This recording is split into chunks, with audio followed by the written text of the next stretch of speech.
प्रवासा तथा ये ग्राम समस्त सदस्य जन मानक प्रणाम निवेदन रखे आज सत्संग उद्देश्य जे सामान्य छायामा शरीर सुस्थता परिवार वर्ग आज ये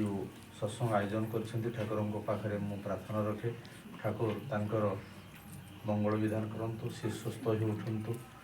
तांकर शरीर आरोग्य लाभ करू तथा परिवार दुख जंत्रणा दूर हो जाऊ ठाकुर पाखे प्रकृत में मनीष जितेबाला दुख जंत्रणा भोगवाक पे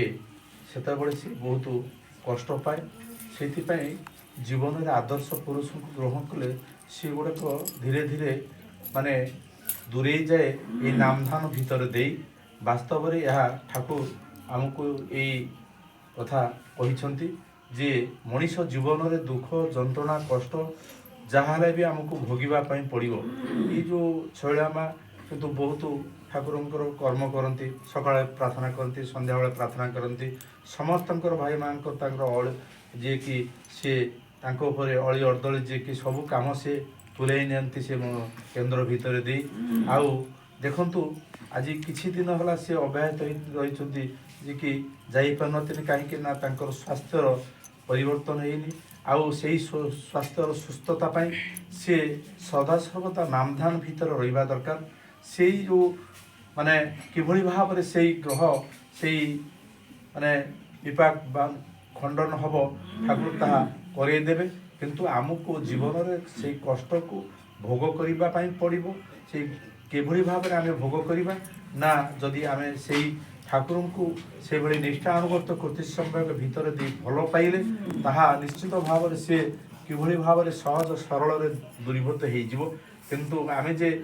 एमती असुस्थता है जे आम भांगी पड़ा ताहा किंतु वास्तव में नुहे आम से भाव में ना जो बिटू जो कथा कहला तार बोर जिते स्वास्थ्य अवस्था खराब था से नाम ध्यान ता भितर टिके जोर परिमाण में सृष्टि होता कारण मनीष जितेबाला जीवन में आदर्श को ग्रहण करे तार सबू किछि ही निर्भर तांको से करे तांको विश्वास संपूर्ण भाव रहिबा दरकार ताहले से निश्चित भाव में सबू समस्या को से समाधान करदेवे आज देखंतु किभली भाव में माने ठाकुर निजे स्व शरीर नाहंती किंतु एभली एक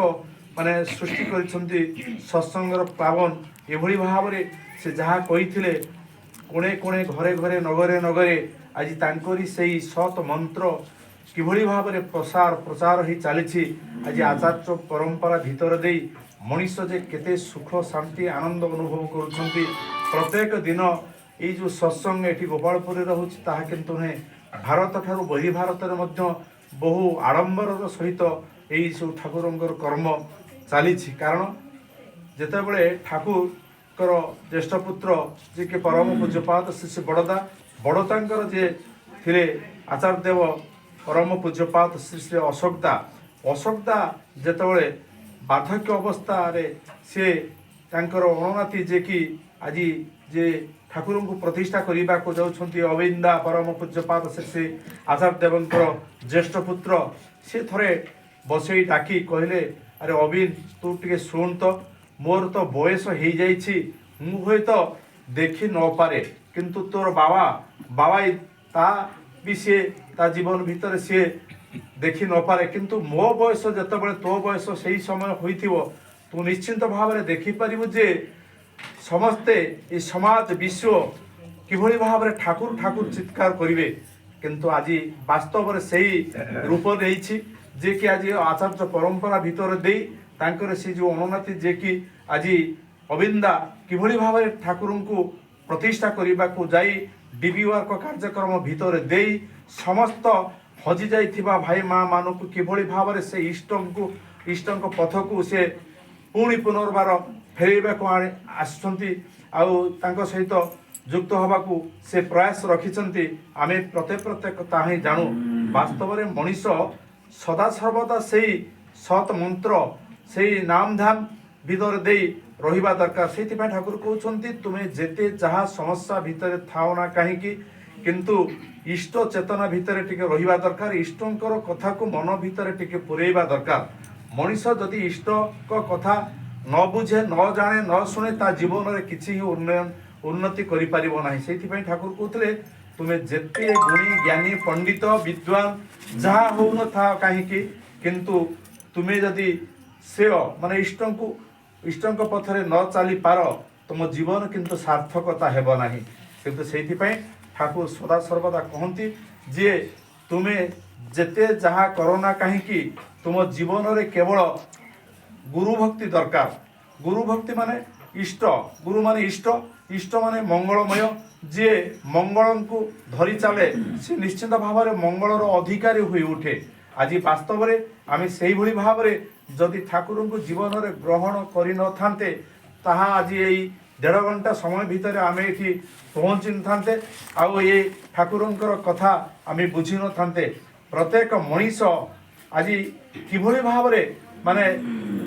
ଭାବରେ ଦୂର ହେଇଯାଇଛନ୍ତି ଠାକୁରଙ୍କୁ ଜୀବନରେ ଗ୍ରହଣ କରି, କାରଣ ସିଏ ତାଙ୍କ ଜୀବନରେ ସେତେଟା ଠାକୁରଙ୍କୁ ଭଲ ପାଇପାରିବା ନ ସତ୍ତ୍ୱେ ସେ ଟିକେ ଦୂରେଇ ଯାଇଛନ୍ତି। ସେଇ ଦୂରେଇବାକୁ କିଭଳି ଭାବରେ ପରିବର୍ତ୍ତନ କରିବେ,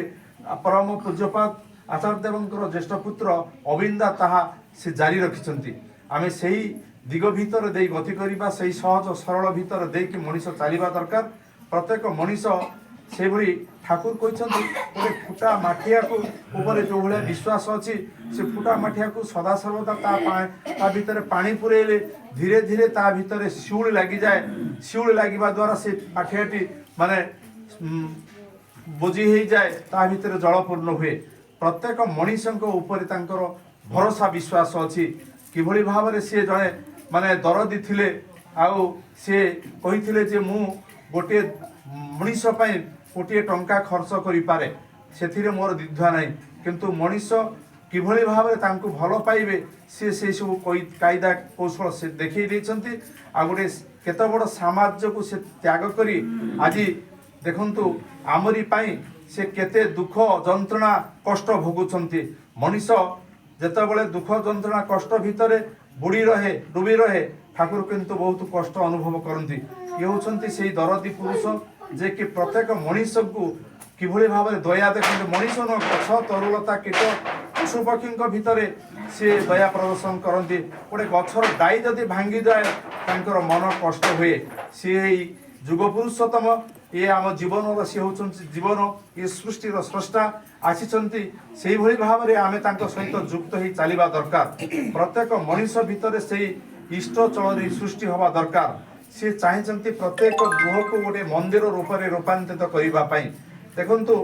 ସେ ଯେଭଳି ଭାବରେ ତାଙ୍କର ପରିବାରକୁ ଆଜି ଏ ସମାଜରେ ବିଶ୍ୱରେ ଦେଖେଇ ଦେଇଛନ୍ତି ଆଦର୍ଶ ପରିବାର, ସେ ଚାହିଁଛନ୍ତି ପ୍ରତ୍ୟେକ ପରିବାର ସେଇଭଳି ଭାବରେ ସୁଷ୍ଠୁ ସୁନ୍ଦର ହୋଇ ଗଢ଼ି ଉଠୁ। ଆମେ ଯଦି ତାଙ୍କର କଥାକୁ ମାନିବା ଆମର ପ୍ରତ୍ୟେକ ପରିବାର ସେଇଭଳି ଭାବରେ ଗଢ଼ି ଉଠିବ, ଆଉ ତା ନହେଲେ ହେଇପାରିବ ନାହିଁ। ସେଇଥିପାଇଁ ଜୀବନରେ ଆଦର୍ଶଙ୍କୁ ଧରିବା ଦରକାର, ଆଉ ତାଙ୍କର ନୀତି, ତାଙ୍କର ବିଧାନ, ତାଙ୍କର ଆଦେଶକୁ ଆମ ନିଜ ଚରିତ୍ର କରିବା ଦରକାର। ତାହେଲେ ଆମେ ତାଙ୍କର ଇଚ୍ଛାର ମଣିଷ ହୋଇ ପ୍ରତିଷ୍ଠିତ ହୋଇପାରିବା ଏ ସମାଜରେ ବିଶ୍ୱରେ। ଯାହା ହଉ, ଏଇ ଯେଉଁ ଛଇଳା ମା ଯେଉଁଭଳି